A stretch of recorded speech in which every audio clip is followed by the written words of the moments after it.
नमस्कार, मैं हूं अजय शर्मा और आप देख रहे हैं आर्या न्यूज़। मध्य प्रदेश के अंदर पहले चरण के मतदान को लेकर चुनाव प्रचार थम चुका है। कल 19 अप्रैल है और पहले चरण के मतदान होंगे। 6 सीटों पर 88 प्रत्याशियों के भाग्य का फैसला होना है। सबसे इंपॉर्टेंट सीट है छिंदवाड़ा की।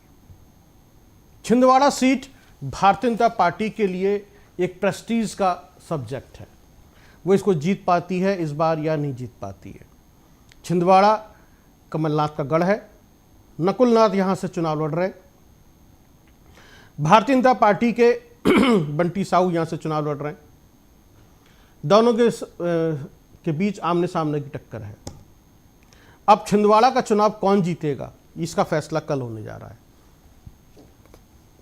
कैसे चुनाव जीतेंगे बंटी साहू और क्या होने वाला है? क्या कमलनाथ अपना गढ़ बचा लेंगे, नकुलनाथ की सीट बरकरार रहेगी, या फिर बीजेपी सेंध लगा लेगी? आखिरकार क्या होने जा रहा है कल? वैसे तो बाकी की सीटें भी इंपॉर्टेंट हैं, लेकिन छिंदवाड़ा की सीट सबसे ज्यादा महत्वपूर्ण है। ये जो छिंदवाड़ा सीट है, यह अपने आप में बहुत जरूरी है। किस तरीके से चुनाव होने? वैसे 21 राज्यों के 102 सीटों पर मतदान होना है। उसमें उत्तर प्रदेश है, उत्तराखंड है, बिहार है, पश्चिम बंगाल है, तमिलनाडु है, मेघालय है, त्रिपुरा है, अलग अलग जगह से है। जबलपुर में शिवराज सिंह चौहान थे आज। उनका एक वीडियो हुआ, आजकल सोशल मीडिया पर चल रहा है, आप देख सकते हैं। भक्ति में डूबे हुए हैं। तमाम जानकारी के लिए हमारे साथ जुड़ रहे हैं राजेंद्र यादव। उससे पहले मोहन यादव जो मध्य प्रदेश के मुख्यमंत्री हैं, उनकी बाइट सुनवाते हैं आपको। उन्होंने आज क्या कहा है। मोहन यादव।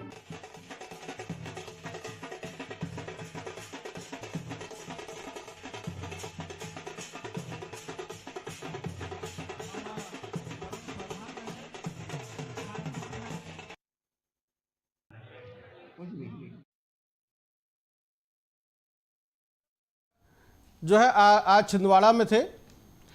चलिए सबसे पहले बात करते हैं राजेंद्र यादव से।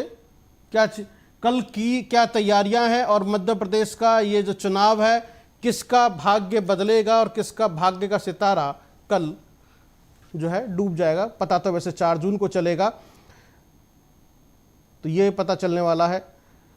राजेंद्र यादव, कल पहले चरण का मतदान है और छिंदवाड़ा की सीट सबसे महत्वपूर्ण है।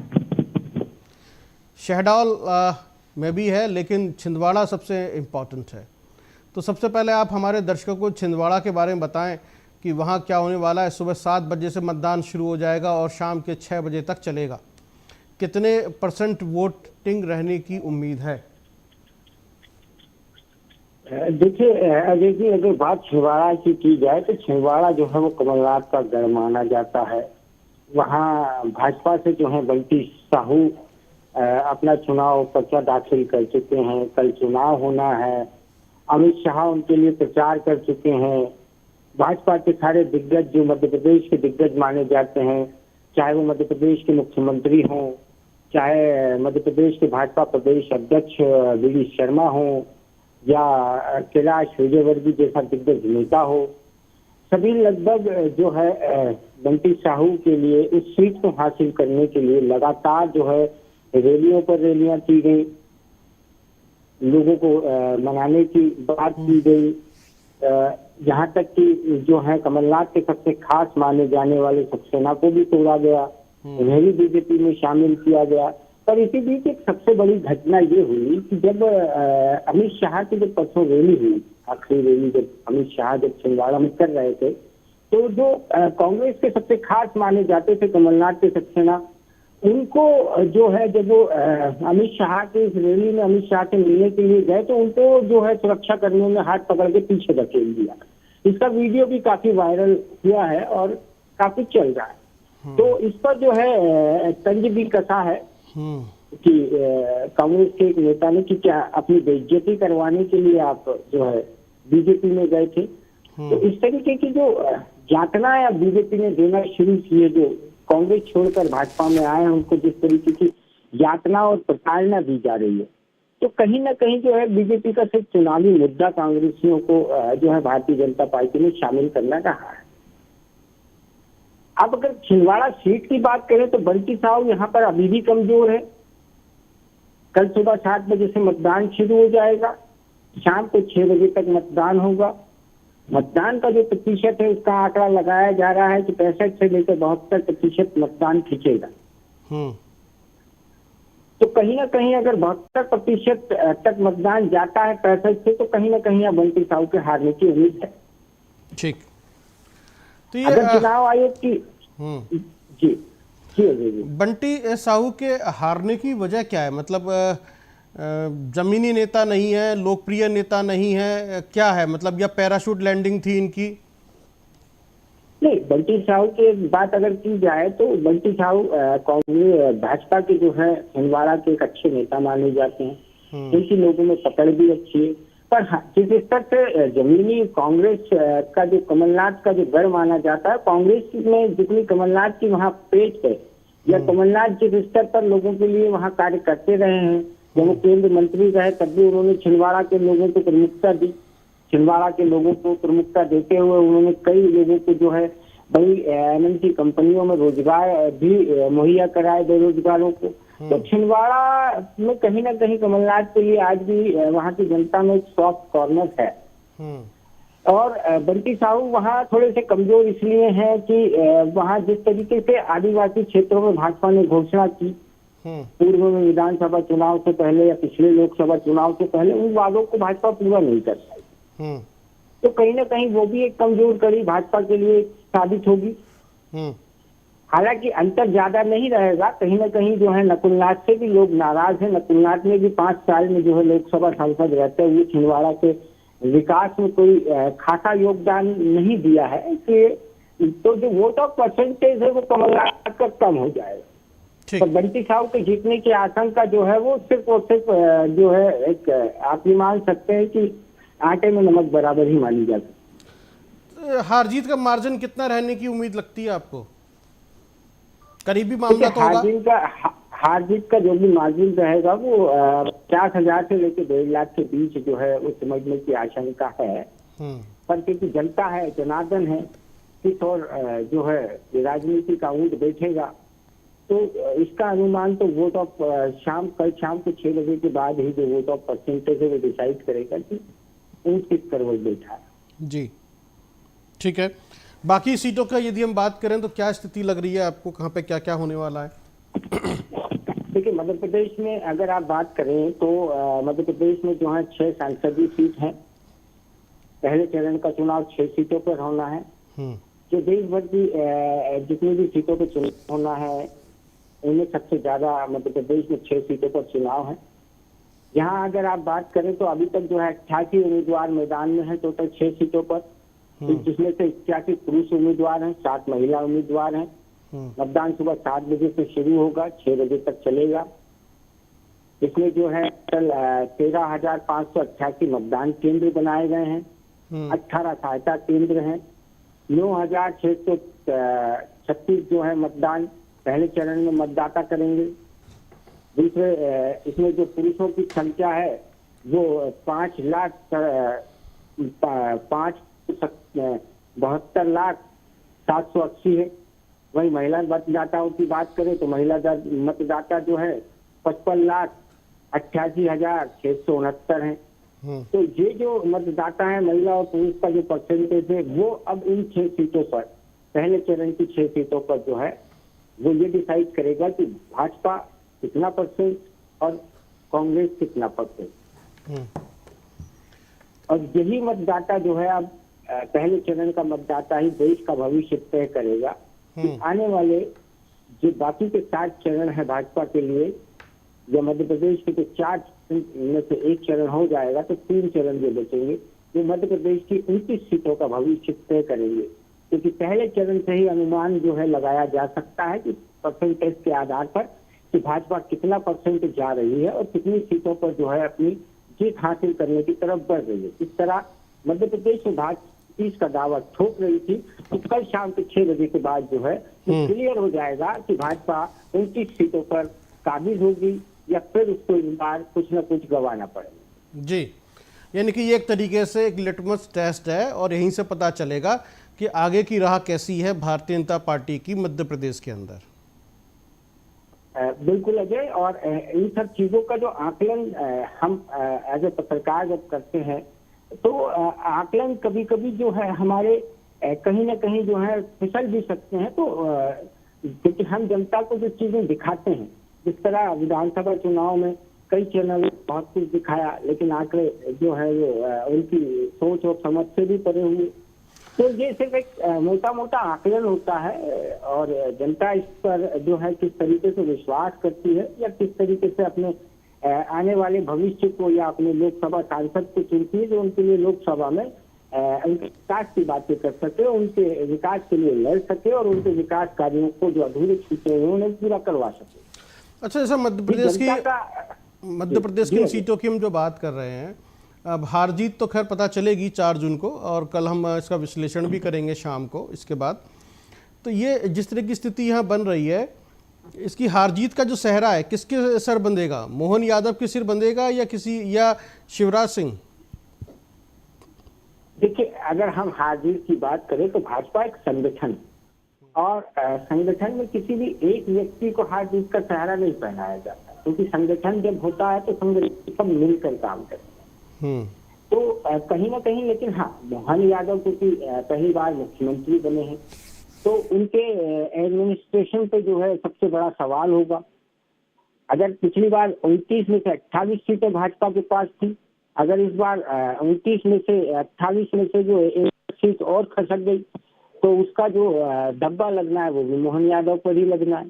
तो कहीं ना कहीं मोहन यादव जो है इस बार ऐसे चक्रव्यूह में फंसे हुए हैं कि अगर वो हारे तो ठीक, जीते तो ठीक, और हारे तो ये समझ लीजिए कि या तो ये वो बात है कि जीते तो सर कढ़ाई में और हारे तो बकरे की अम्मा कब तक खैर मनाएगी। तो इसी तरीके से अभी मोहन यादव का जो है मामला वो कहीं ना कहीं जो है उलझा हुआ है। हालांकि मोहन यादव खुद अभी तक जो है भाजपा कार्यकर्ताओं के बीच पेठ नहीं बना पाए हैं, तो जनता के पेट की ही दूसरी है। होने वाला है जिस तरह का स्थिति है, यदि वोट परसेंटेज में इजाफा नहीं कर पाती है कांग्रेस या अपना 1-2 सीटें नहीं जीत पाती है तो उनके लिए भी बड़ी राह मुश्किल होगी, क्योंकि काफ़ी सारी संख्या में लोग छोड़ के जो है बीजेपी में शामिल हुए हैं और उन्होंने कहा था कि गलत लोग जा रहे हैं और सही लोग अब आएंगे वे कांग्रेस के अंदर। तो उनके लिए भी जो है एक अग्नि परीक्षा है ये। देखिए, कांग्रेस के जो लोग छोड़कर जा रहे हैं या कांग्रेस के जो लोग भाजपा में खींच रहे हैं वो कांग्रेस के लिए घातक नहीं है, वो भाजपा के लिए घातक है। क्योंकि भाजपा ने जो आज 55 सालों में 70 सालों में जिस तरीके से सत्ता पर आज काबिज हुई है और एक लंबा सत्र, पहली बार भारत के इतिहास लंबा सत्र मोदी के काल में खींचा गया है। 10 साल लगातार भाजपा काबिज है और 5 साल और बढ़ने की तरफ है। तो ये जो एक आप अटल बिहारी जी रहे, वो भी कभी 5 साल नहीं रहे। तो जिस तरीके से भाजपा ने जो अपनी एक साख बनाई है इतने 70 सालों में जी, तो वो जो कांग्रेस के जो लोग अब भाजपा में जा रहे हैं वो कहीं ना कहीं भाजपा को कमजोर कर रहे हैं। भाजपा इससे कमजोर होती नजर आएगी, इससे भाजपा का जो जमीनी कार्यकर्ता वो टूटेगा। तो भाजपा को इन लोगों को शामिल नहीं करना चाहिए और भाजपा को एक मजबूत पार्टी के रूप में जो है खड़े रहना चाहिए और कांग्रेस को जो है एक मजबूत विपक्ष के रूप में भूमिका निभानी चाहिए थी, वो भी कांग्रेस नहीं कर पाई। आप देख लीजिए कि संसद भवन से लेकर मध्य प्रदेश की विधानसभा तक कांग्रेस जो है वो कमजोर साबित हुई है। अजय जी तो ये एक तरीके से बहुत ही एक क्रिटिकल सिचुएशन है दोनों पार्टियों के लिए और ख़ास तौर से मोहन यादव और जीतू पटवारी का ये जो है एक इम्तिहान है, ये पहले चरण का मतदान। और जब तक ये सारे चरण समाप्त होंगे तब तक पता चल जाएगा जीतू पटवारी ने कांग्रेस के लिए क्या किया और मोहन यादव बतौर मुख्यमंत्री उनका एडमिनिस्ट्रेशन कैसा रहा। वैसे संगठन की बात होती है, लेकिन फिर भी, और अंडर करंट क्या रहा और किस पार्टी ने किसकी नब्ज को पकड़ा, किसकी नब्ज को नहीं समझ पाए। फिलहाल जिस तरह की सिचुएशन है अभी, तो अभी महिला उम्मीदवारों की बात करें तो इतनी कम महिला उम्मीदवार क्यों आई हैं, इसकी क्या वजह समझ में आती है? जबकि दोनों पार्टियां महिलाओं को आरक्षण दे रही हैं, महिलाओं को आगे बढ़ाना चाहती हैं, आदि आबादी पूरा हक की बात करती हैं, इसके बावजूद भी राजनीति के अंदर जो है महिलाओं की उम्मीदवारी कम है, ऐसा क्या वजह है? देखिए, महिला उम्मीदवारों की बात की जाए तो जो है भाजपा महिला कानून बिल कराई, उसे पारित भी करवाया, और उसको पारित कराने के बाद अब एक देश एक चुनाव की तरफ बढ़ रही है। उन्होंने अपने जो है संकल्प पत्र में भी कहा है कि भाई हम एक देश एक चुनाव जो है वो लेकर आएंगे अगर हम जीते तो। जो जिस तरीके से महिला आरक्षण बिल पास कराया गया, उसका आरक्षण बिल में जिस तरीके की बातें की गई, तो कहीं ना कहीं भाजपा हो या कांग्रेस हो, महिला आरक्षण की बात करते हैं, महिला वोटरों को बुझाने की भी बात की जाती है, महिला वोटरों को लाख 50,000 रुपए महीना देने की भी बातें की जाती है। पर जब आप देखें समानता देखिए, तो पुरुषों को टिकट कितनी दी गई, महिलाओं को टिकट कितनी दी, तो उसमें जब आप परसेंटेज देखेंगे तो कहीं ना कहीं लगेगा कि महिला अभी भी पिछड़ी हुई है। जिस तरीके से राजनीतिक पार्टियां महिलाओं का उपयोग करती, उसमें महिलाएं पिछड़ी ही नजर आएंगी। महिलाओं को उतना अधिकार अभी तक नहीं पाया। मोदी जी लाख दावे करते हैं, मोदी सरकार लाख दावे करती है, कांग्रेस ने भी कई दावे किए, पर जो जिस तरीके से आप आकलन करेंगे तो मध्य प्रदेश की 29 सीटें, मध्य प्रदेश में 29 सीटों में क्या, जो आप महिला आरक्षण के 26% की बात करना, तो 26% महिलाओं को आपने पहले टिकट दिया। भाई शुरुआत आपको करनी पड़ेगी, भाजपा को करनी पड़ेगी। तो क्या महिला 26% आरक्षण के हिसाब से कितना टिकट बचना चाहिए 29 सीटों पर? तो यानी दिया 26% आरक्षण दिया आपने, आपको पहले देना चाहिए था। आप महिला आरक्षण की बात कर रहे हैं, आप महिला आरक्षण बिल ला रहे हैं, महिला आरक्षण बिल के दम पर एक देश एक चुनाव की बात कर रहे हैं। आपने नई संसद में जो है 800 सीटें बनवाई हैं, तो जो अभी 545 जो सीटें हैं, बाकी की जो 250-300 सीटें हैं वो एक्स्ट्रा आपने बनवाई हैं। महिला आरक्षण बिल के दम पर जो है आप पश्चिमन लाएंगे, पश्चिमन लाने के बाद जो है एक देश एक चुनाव पाएंगे, तो कहीं ना कहीं जो 800 सीट जब बढ़ जाएंगी पश्चिमन के बाद, जो 545 सीट से बढ़कर जो है 800 हो जाएंगी पश्चिमन के बाद, तो उससे कितना महिला वोट ऑफ परसेंटेज की आप जो बात कर रहे हैं वो कहाँ है महिला परसेंटेज? आपको 2024 के चुनाव में महिला परसेंटेज दिखाना चाहिए था, पर उन्होंने नहीं दिखाया। सिर्फ महिलाओं के लिए सिर्फ एक वोट बैंक है। आपने बड़ी अच्छी बात कही आज, महिलाएं पिछड़ी हुई हैं, है ना, महिला पिछड़ गई हैं। जो पिछड़ी जो आपने शब्द का इस्तेमाल किया, उसे याद आता है जैसे पिछड़ी जातियां होती हैं ना, ऐसे ही महिलाएं भी उसी तरीके से एक वोट बैंक के रूप में पिछड़ी जाती है, उनको भी हम ये दे रहे हैं, उनको भी हम ये दे रहे हैं। जैसे SC ST OBC या अदर कास्ट की बात होती है, ऐसी महिलाएं भी एक जाति हो गई एक तरीके से सिर्फ। जबकि आधी आबादी पूरा हक की बात होती है, लेकिन वो भी आरक्षण की कैटेगरी में आ गई। जैसे हम बाकी जातियों को आरक्षण की बात करते हैं, महिलाओं के लिए भी आरक्षण की बात हो रही है। तो ये एक सोचने पर मजबूर करता है कि महिलाओं को आखिरकार किस तरीके से समाज की मुख्य धारा में वो पूरा हक मिले जिसकी वो हकदार हैं। और कुछ महिलाएं तो ये कहती हैं कि भाई हमें हमारा हक आरक्षण की तस्तरी में आप क्यों परोस रहे हो, ये तो हमारा हक है, जैसे आपका हक है ऐसे हमारा भी हक है। तो ये इस पे एक चर्चा शुरू हो गई है कि महिला आरक्षण को लेकर भी जो ये पिछड़ी हुई बात आप कर रहे हैं।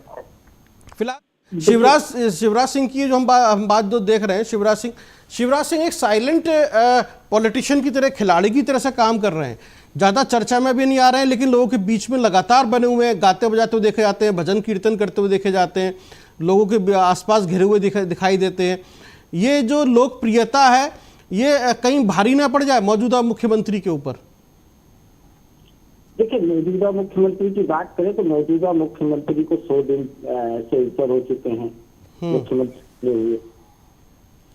वो जनता, पत्रकार या अन्य लोगों के बीच में, सिवाय उज्जैन को छोड़कर, उज्जैन क्योंकि उनका गृह जिला है, उज्जैन के रहने वाले हैं, तो उज्जैन को छोड़ के मध्य प्रदेश में अपनी इतनी साख नहीं बना पाए। वही अगर दूसरी बात की जाए तो वो अपने खुद के जो भाजपा के जो कार्यकर्ता उनके बीच में भी अपनी साख नहीं बना पाए। लेकिन मुख्यमंत्री पूर्व मुख्यमंत्री शिवराज की यही बात की जाए तो पूर्व मुख्यमंत्री जो है जब से वो पहली बार मुख्यमंत्री बने तब से जनता के बीच रहे। उन्होंने जनता को समझा, जनता को समझने के बाद उन्होंने कई तरीके की बैठकें की, लोगों के साथ मिले जुले, है ना, कामगार सम्मेलन कराया उन्होंने, कोटवार सम्मेलन कराया उन्होंने, हर वर्ग को साधने की उन्होंने खूब कोशिश की। लेकिन मोहन यादव के साथ ऐसा नहीं है। मोहन यादव जो है उनके अगर आप बयान सुनेंगे तो हम कृष्ण वंशज हैं, हम पहलवान हैं, हम लठ से मारना जानते हैं। उनके जो बयानबाजी जो आती है वो सिर्फ मारने पीटने और कूटने तक सीमित है। लेकिन शिवराज की ऐसी नहीं थी राजनीति जो 18 साल उन्होंने की। उन्होंने जो राजनीति कही वो धार्मिक प्रवृत्ति की थी। उन्होंने बहन बेटी और माता का जो शब्द उपयोग किया महिलाओं के लिए, उन्होंने सबसे पहले जो है देश में लाडली लक्ष्मी योजना की एक शुरुआत मध्य प्रदेश में हुई, जो आज देश की सबसे बड़ी योजना है। उसके बाद लाडली बहना योजना शुरू की, जिसको भाजपा ने टेक ओवर किया, केंद्र सरकार ने टेक ओवर किया। तो शिवराज एक जो है, जिस तरीके की शिवराज की राजनीति की हम बात करें तो शिवराज एक धार्मिक प्रवृत्ति के व्यक्ति हैं। महिला सम्मान की बात करते हैं, महिलाओं को आदर सम्मान देते हैं। और शिवराज की सबसे बड़ी खास बात यह है कि वो रोडों पर रहते हैं।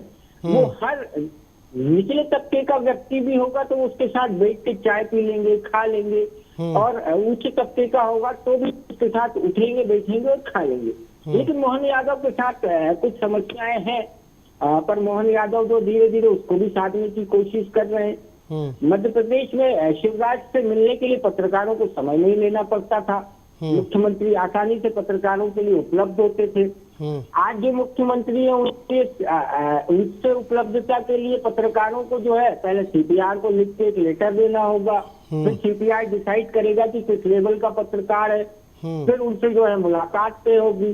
तो जिस तरीके की अब जो राजनीति भाजपा के नए मुख्यमंत्री और के आने से तय हुई है, तो वो अब भविष्य में बहुत कुछ तय करेगी कि भाजपा किस तरीके से काम करेगी। चलिए, तो ये है कुल मिलाकर स्थिति, मौजूदा स्थिति।